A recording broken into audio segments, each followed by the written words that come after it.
आपका अपना जीवन बर्बाद हो जाएगा। राम जी का पूरा परिवार बर्बाद कर दिया इन 2 कड़ी के लोगों ने यहां पर। इसलिए जीवन में याद रखिएगा, जब भी आगे बढ़ेंगे लोग आप पे सवाल उठाएंगे, लेकिन हमारे अंग्रेजों ने ये बर्बाद कर दिया। आज किसी मुसलमान को कहिएगा ना रामायण की तुम्हें पाठ सुनाते, नहीं सुनेगा। और इवन कि आपको अगर कोई कुरान की बात सुनाएगा तो आप अगर दूसरे धर्म के तो आप भी नहीं करें। ये कोई किसने ये जहर बोया हमारे अंदर, किसने? हाँ भाई साहब, ये 200 साल जो अंग्रेज गए सब ना, अंग्रेज भाई साहब बहुत दिमाग वाले थे।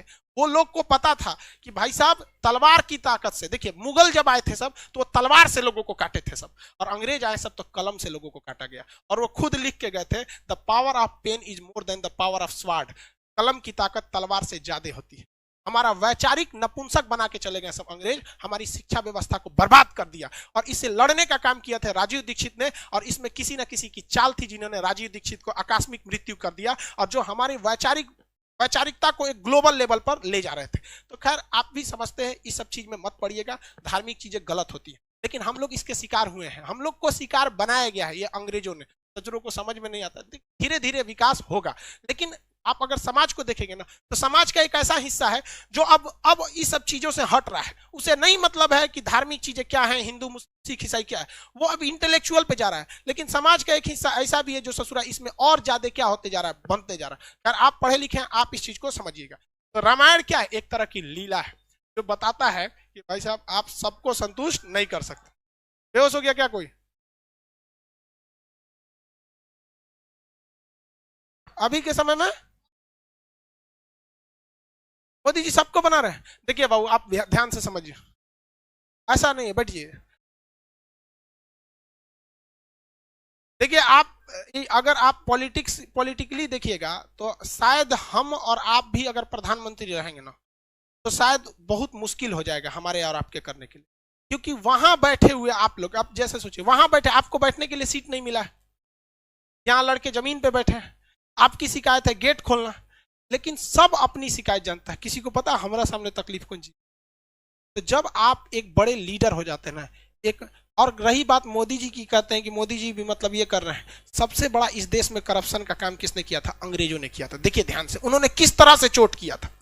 उन्होंने क्या किया कि जब भारत में कहीं भी गलत काम होता था और कोई भी व्यक्ति उस गलत काम के खिलाफ आवाज उठाता था, तो उसके घर को जला देते थे सब अंग्रेज, और उनको अंडमान निकोबार में ले जाकर फांसी दे देते थे सब।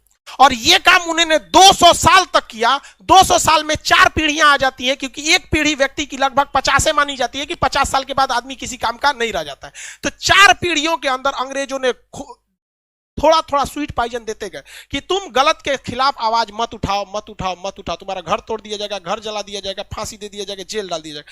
4 पीढ़ियों के बाद जब हमें आजादी मिली तो हमारे अंदर वो डीएनए में ये डर घुस चुका है। हमारे सामने हमारे गांव का 2 कौड़ी का मुखिया नाली बनाता है तो उसमें 12 का सीमेंट का मसाला डालता है, लेकिन हम आवाज नहीं उठा पाते हैं। अगर हर गांव से आवाज उठने लगे तो किसी के बाप की औकात नहीं जो गलत काम कर सके। करप्शन तो हम लोग बढ़ाते हैं, हमें डर है।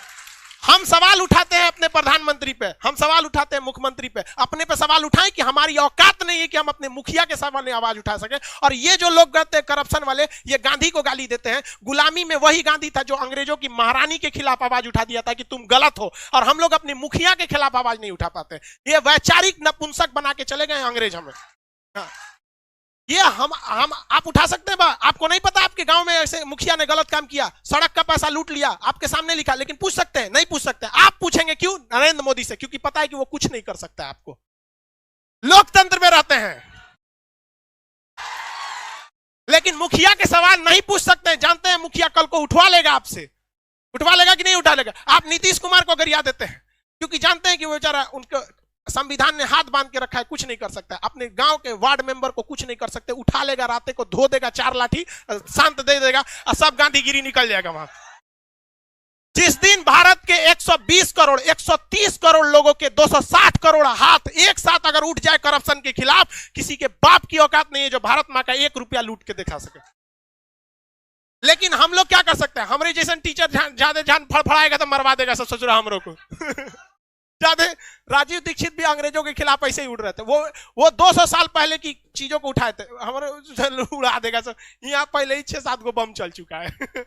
लेकिन ऐसा नहीं है हमारे। आप देखिए, बम चलने से पहले भी जो मेरी विचारधारा थी और आज भी वही है। हम जितना हो सके अंग्रेजों ने जो जहर दिया था उसको निकालने का हम काम करेंगे। आखिरी सांस तक जब तक रहेगा, इन अंग्रेजों की जो वैचारिक गतिरोध हमारे साथ दे के गए हैं उसे निकालने का कोशिश करेंगे।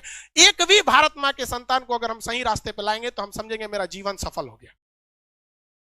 ये आपका कर्तव्य बनता है, आप इसे आवाज उठाइए।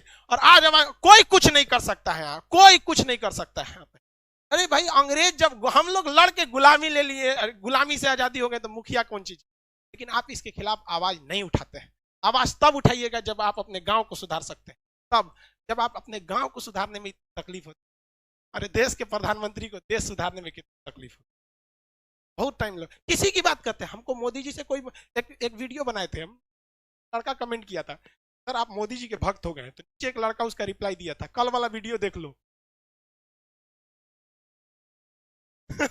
हम मिडिल वाला काम नहीं करते, हाँ या ना। जब जब कोई गलती सरकार से होती है, किसान आंदोलन, किसी चीज हम सीधा विरोध कर देते हैं। चाहे अगर गलत है तो गलत, सही है तो सही। बीच वाला रास्ता हम अंग्रेज वाला काम नहीं करते हैं, तू नहीं होता है। आप भी आवाज उठाइए। तो आप मेरे ख्याल से आप रामायण समझ गए। हाँ, इसको कहानी मत समझिए। क्या है ये? लीला है, समझ आ गया? लीला तो कहते हैं राम लीला।